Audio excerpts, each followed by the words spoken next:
Hello and welcome back to WTF is AuDHD with late diagnosed sisters Ellie and Paige. We were diagnosed late. And we're here to educate. Yes, bloody beauty. And on today's episode, we want to talk about something we haven't quite touched on in depth yet.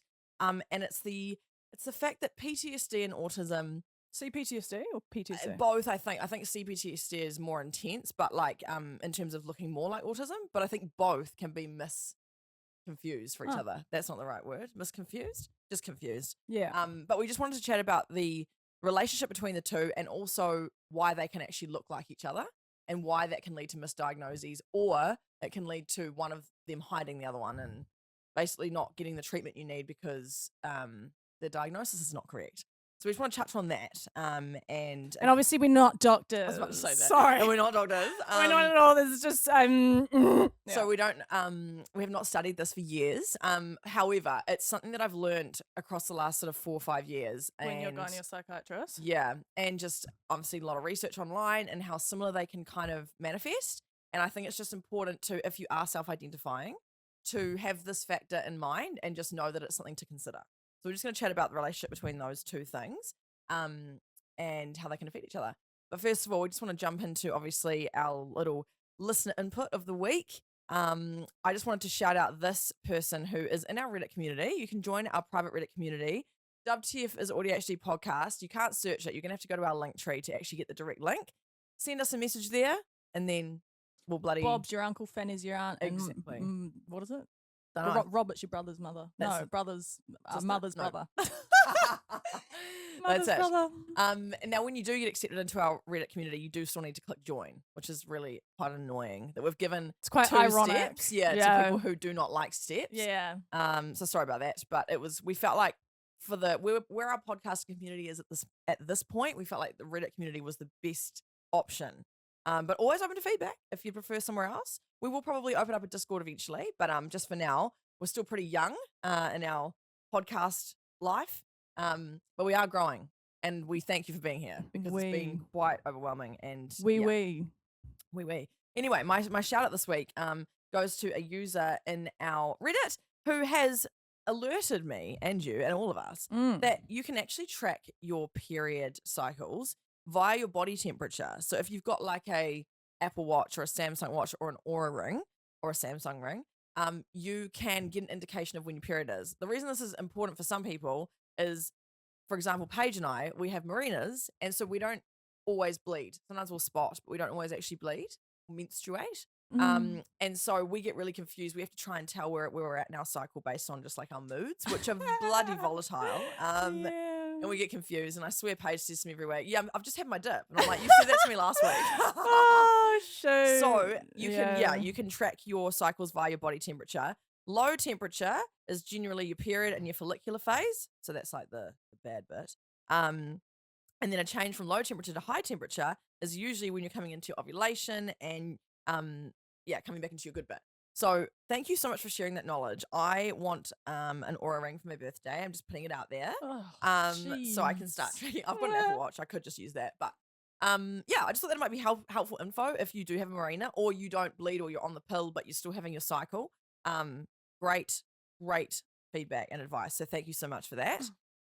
Also, Paige, we just want to bring up something that's happening in real time currently. What's up with your hand? If you're watching on YouTube or whatever, I don't know if you can see, but my left hand's like really swollen there. If you look at the difference, you can see my literal phalanges. Yeah. Like the phalange bones. I don't know if that's the right word. Metatarsal. Yeah, what is it? metatarsal, metacarpal. I don't freaking know. But on this hand you can't. It's like really swollen for that one. It's like raised as. And now, so tell us, how'd you do that? So I've acquired a new tick, guys. New and improved. So when you get a new tick, does one get eliminated from the competition or is it added? So every day? Sometimes I generally find I pick up new ones when, say I have like a really visually obvious one, which I do. I have like my head twitch or my shoulder twitch. I have some really obvious ones. And they usually other ones develop that are more subtle when I'm trying to hide those tics in certain situations and that energy has to go somewhere else. So I will like twitch through another area of my body. And so that's how I have developed this one. So you've started twitching with your hand / fingers because it's more subtle Yeah. and you don't want people to see. It's more subtle for people to see, but I put a lot of force through that hand, and that's what's caused it to completely swell. Yeah. That's concerning. We just thought we'd share that because there might be people listening who have, tics like you. And it's a real example of the harm being done to your body constantly every day that's kind of invisible. Yeah. Like it's visible, but it's not. Mhm. And no one would realize or know that has been as a result of you basically just intense, severe anxiety. Yeah. That's very, very shit. Yeah. No, yeah, that's, I mean, there you go. That's just like that's how I feel around a lot of my body, but you just don't see visual cues like that. Sorry, I'm not trying to be like, woe is me. No, but I think everyone's going to relate to this, that we've all, whether it's a tic or not, we've all got ways we're hiding our neurodivergence, and it always comes back to harming the self. Yes. At the end of the day, and it's really, really tragic. And yeah, and it impairs my everyday life and like my training. It impairs my sleeping. Trying to go to sleep at night, I'm just like a bloody wriggly worm. And comes and goes. It gets worse. Could have lost my arm. If you know, you know, guys. Oh Draco Malfoy. The polyjuice potion. Anyway. No, was that right? Anyway, whatever. The bone growing serum that he's having to. Yeah. Oh, wait, that's yeah. Harry. No, that is Harry, but it's at the same time as the camera's panning through. There's Draco wanking on. That's right. Yeah. Okay, I'm glad we got there. Did we? Oh, I can mend bones, but growing them back. Yeah. Anyway, sorry, yeah, so comes and goes. And that's that really. Yeah. So thanks for sharing that.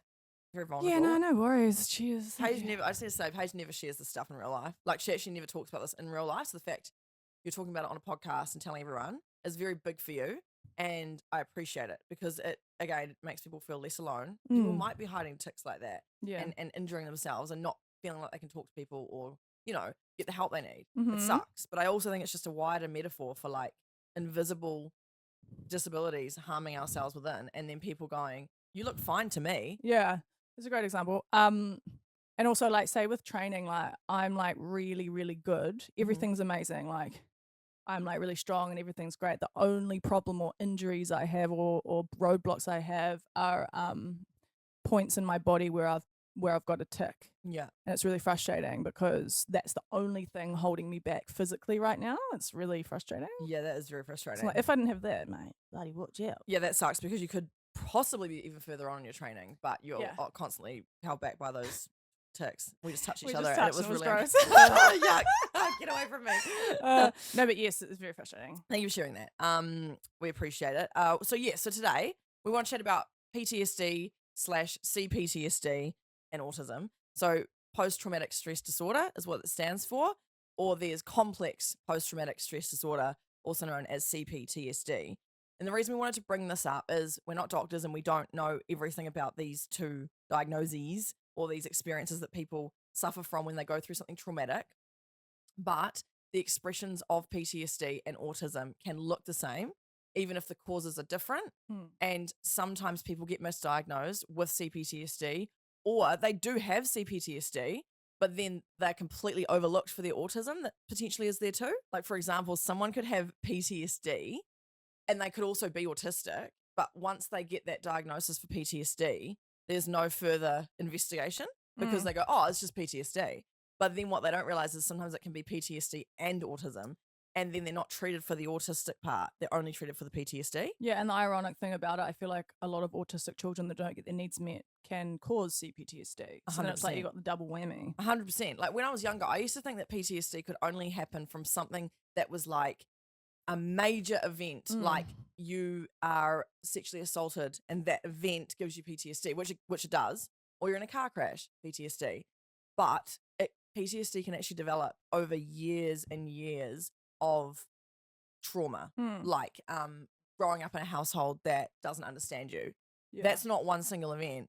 That's a culmination of many events that turn into. And then like thousands of instances of like RSD or sorry, like things happening or knocking your confidence or knocking your Yeah. self-esteem. Yeah.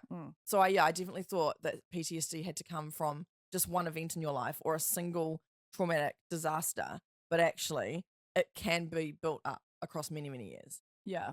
Now, the reason we want to bring this up is because we are huge advocates for self-identifying autism, ADHD. We think that you know yourself pretty well. And we are so on board with that because diagnosis is not accessible for everyone and it's really hard to get, it's expensive, etc., etc.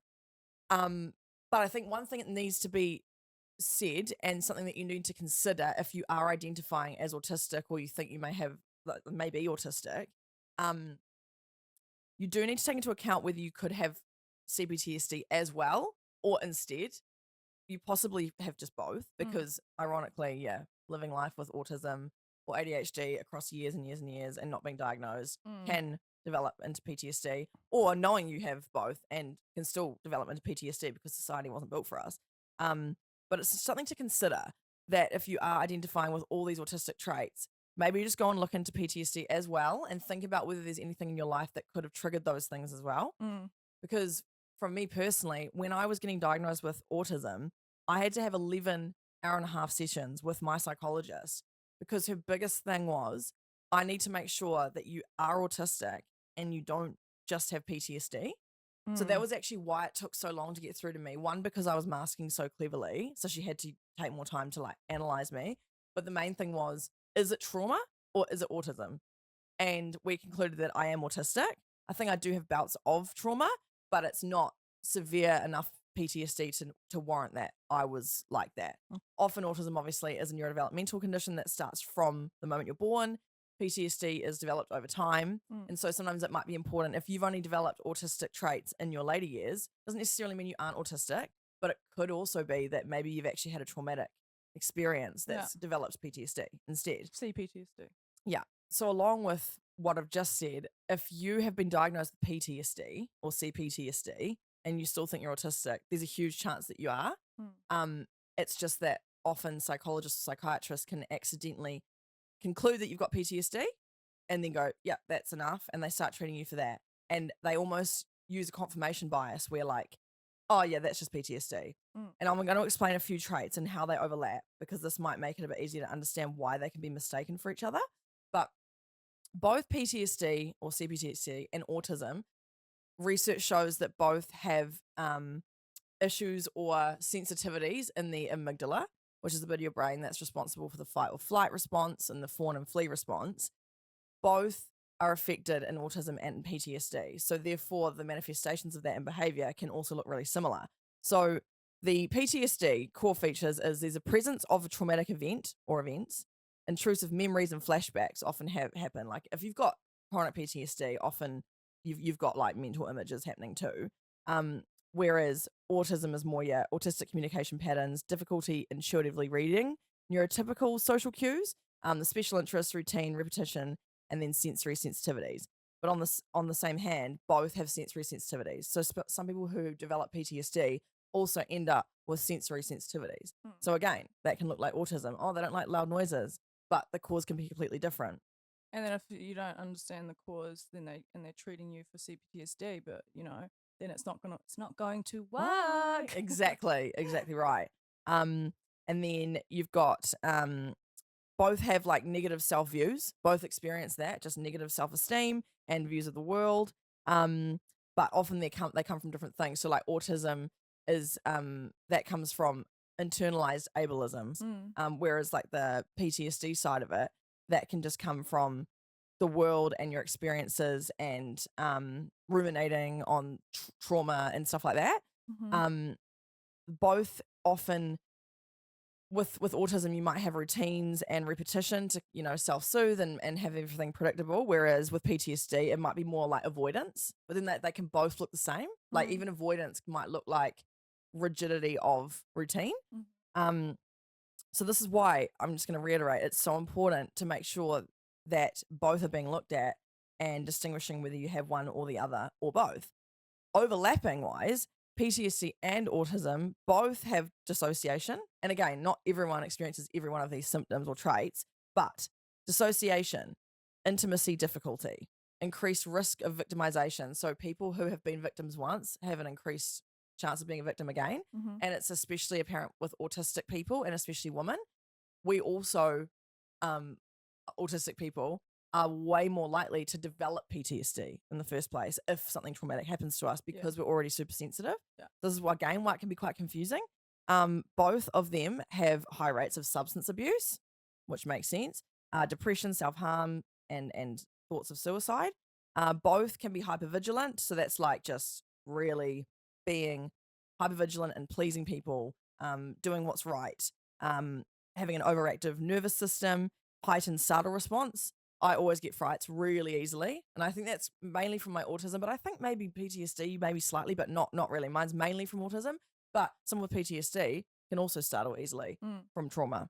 Heightened sensitivities to sensory input, difficulty managing intense emotions, impulse control difficulties, executive function difficulties, sleep issues, and stimming. So all of those things can be because of PTSD, and they can also be because of autism.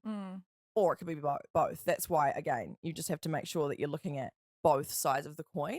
So again, if you're identifying as autistic, just do a little bit of a recce on yourself. Could it be PTSD? You probably possibly have both. I'm getting all this info, by the way, from a website called Neurodivergent Insights.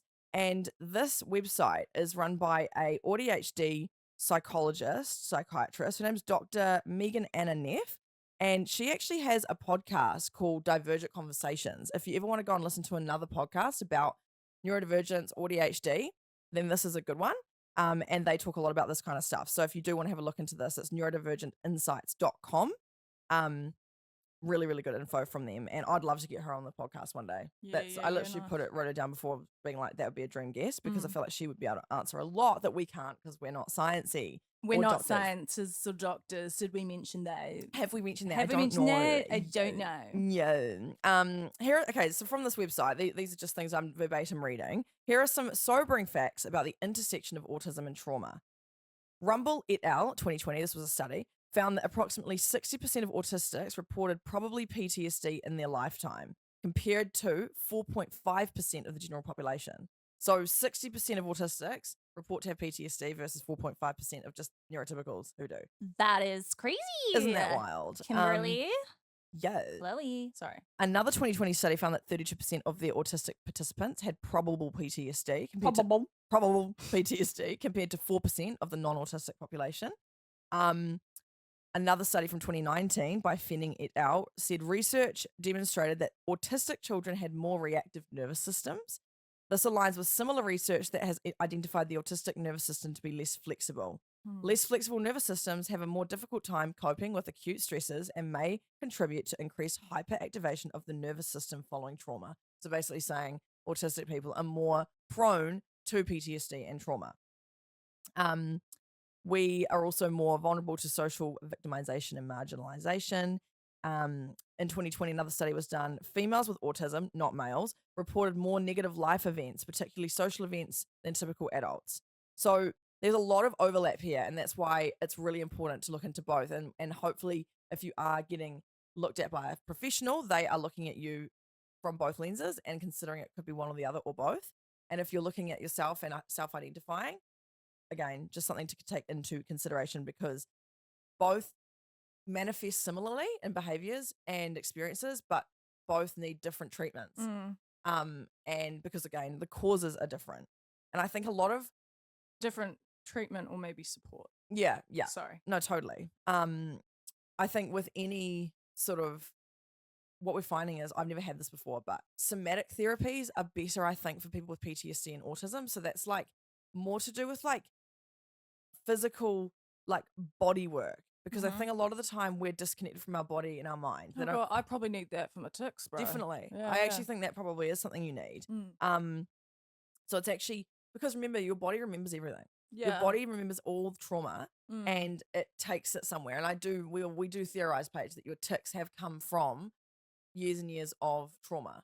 And now it's manifested physically the way it has. Like autism, ADHD, and then an early childhood life of being misunderstood or feeling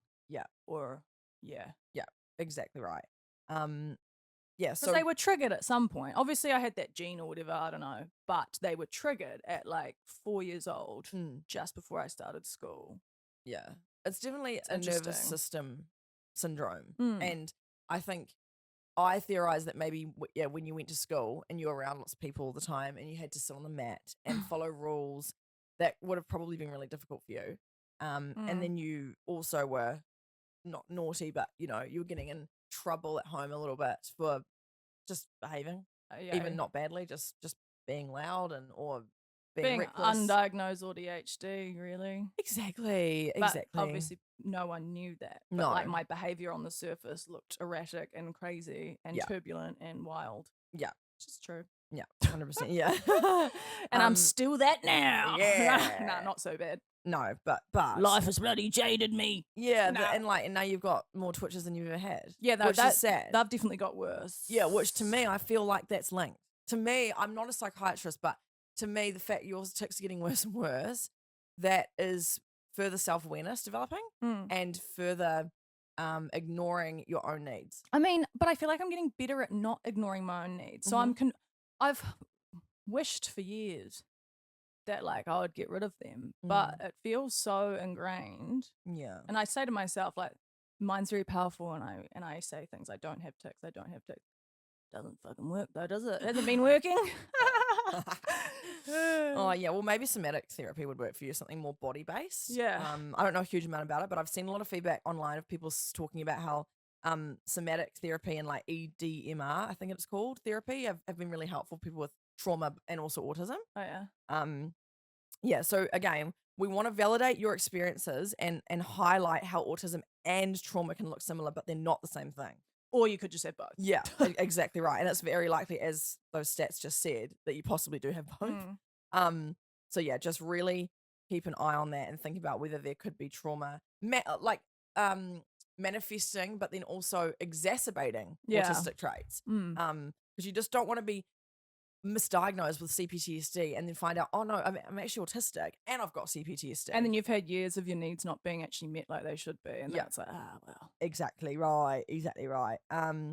So sorry, I should have mentioned this earlier. So PTSD is from a single event generally, but CPTSD is from compounding small, not small necessarily, but like, can be from small little instances. Yeah. Like I didn't realize that there was such thing as CPTSD until maybe like 2 years ago. I only knew it as PTSD. Like I said, single event, but no, it can be CPTSD, which is constantly over time. So like being ostracized like 20 times, it's going to do something to you, isn't it? Yeah, exactly right. So CPTSD is not just what happened to you, but it's what's happened inside you over time when safety and support were missing. So again, it's that needs not being met thing again.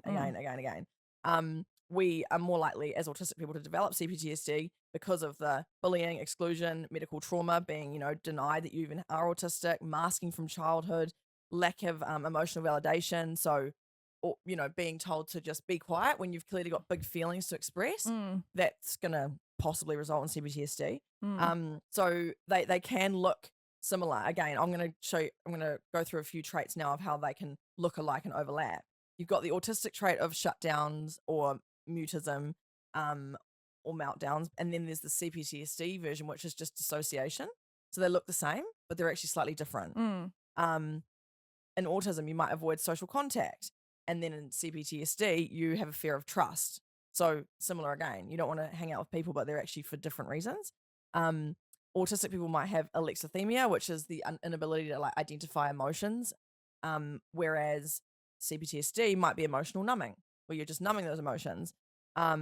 Sensory overwhelm and then hyperarousal and CPTSD. In autism, need for control, and then CPTSD, coping with unpredictability from trauma by being controlling, routines and rigidity in autism, and then again safety behaviors from that trauma in CPTSD. Or if you've got both, then it's just all of it. And so sometimes it's hard to even distinguish which bit of this is this autism speaking right now, or is this CPTSD? I'm not sure. So again, we're so encouraging of self-identification when it comes to autism, ADHD. CPTSD is a bit of a different one, but I think it's just something we just wanted to bring this up.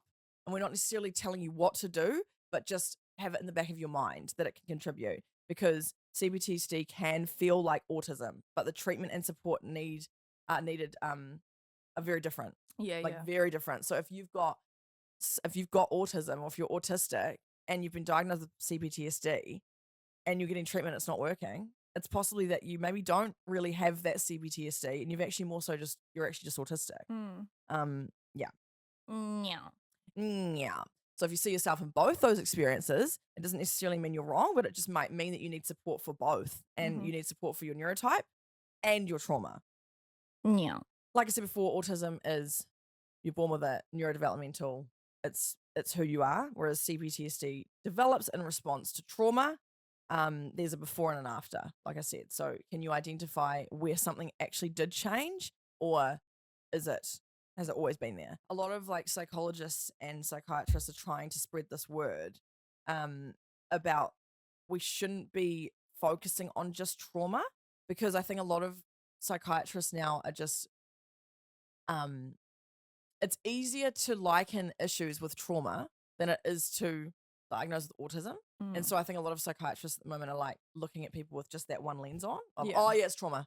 And then full stop, the end, let's treat you for that. But it's actually something way more intense that you were literally born with. Because yeah, both experiences impact the nervous system.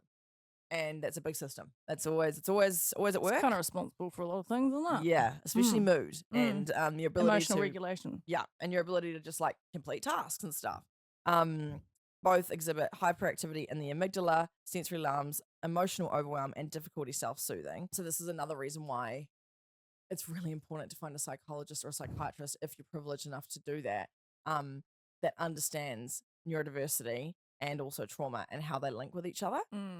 Because again, they're very, very similar. It's very complex, isn't it? It is very complex PTSD, isn't it? Now you're probably wondering, how do I know though? I don't know. How do I work out if I could potentially have one or the other or both? I'm gonna give you a couple of tests you can do online. These are screeners only. Obviously, these are not diagnosis tools, but they can give you a little bit of like insight into where you sit on these things, and whether it's likely to be more autism, whether you might have a bit of trauma, or both. So there's 3 I can recommend. There's the Autism Quotient, which is on that Embrace Autism website, which I've mentioned before. That's to test for potential autism and indicates whether you can.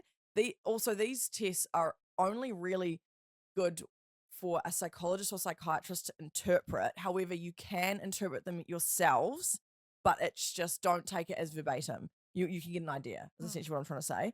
Then there's the RADS-R, which is the RAADS-R. That's the really big autism kind of test that they predominantly use these days, especially for, it's a good one in terms of being more inclusive than the Autism Quotient.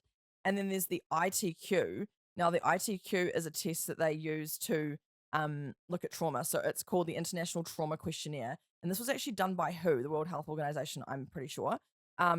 And so this screens for both CPTSD and PTSD. So if you maybe do that, and that might even indicate a little bit, have I got something going on further here, or is it just autism, or is it just CPTSD?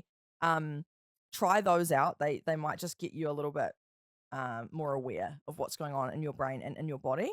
And the main things is, have these happened to me lifelong, or have they only really developed after a certain point in time? Do you dissociate during stress, or do you reactivate your suppressed traits?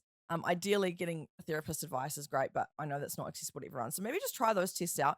Go onto our Reddit and if you're comfortable, discuss and maybe even see, like, has this episode even helped you identify, there is a third or second thing going on I didn't realize. It can basically, the RADS and the AQ help you notice lifelong neurodivergent patterns, whereas the ITQ alerts to trauma-related symptoms, but only a psychologist or a psychiatrist can really untangle all of that and diagnose you with CPTSD. But it's just something to consider. We just wanted to bring that up today and just make sure that you're aware that CPTSD can look like autism, because you may have been misdiagnosed with one or the other, and you've actually got both, or you don't have one or the other. So hopefully you've got something out of this, I hope. I think it's been very insightful as the audience in this episode. I've just sat back and listened to all of it, and I think it's great. That's bloody great news. I feel like I'm like getting it, first, you know what I mean? You're the first viewer. Yeah, wow. You are a biggest fan. I can say that it's just very helpful. You're very good at articulating, and like it's very like rigid in terms of like the structure of how you say things, and like this versus this, but that doesn't necessarily mean, do you know what I mean? Yeah, okay, thank you. That's like it's good. very You're very nice, very nice. Oh, thank you so much. Thank you. So yeah, join our Reddit community. We'd love to have you there. And let's discuss this stuff because it's really complex. There's so many factors, and when we're all adults who have lived for like years on this earth, there are so many minor events that can affect you, and it is really hard to unpack it. So let's discuss together and just be aware if you are getting therapy at the moment or treatment, and you do think that maybe you have PTSD and it hasn't even been looked at all, maybe bring it up, or vice versa. If you're getting treated for PTSD, but you're like, I definitely am actually autistic, bring that up as well. And again, it's important to have neuro-affirming psychologists and psychiatrists, but I know that they're not fully easy to come by. And because this research is so young, people are still learning about it. Yeah, it's so hard. It's really, really hard. So keep listening. Hope you're enjoying it. Feel free to suggest episode ideas as well. And yeah, if you want to check out Dr. Megan Ananeff, she's got Divergent Conversations as a podcast, and then neurodivergentinsights.com. She does some really good articles about autism and ADHD.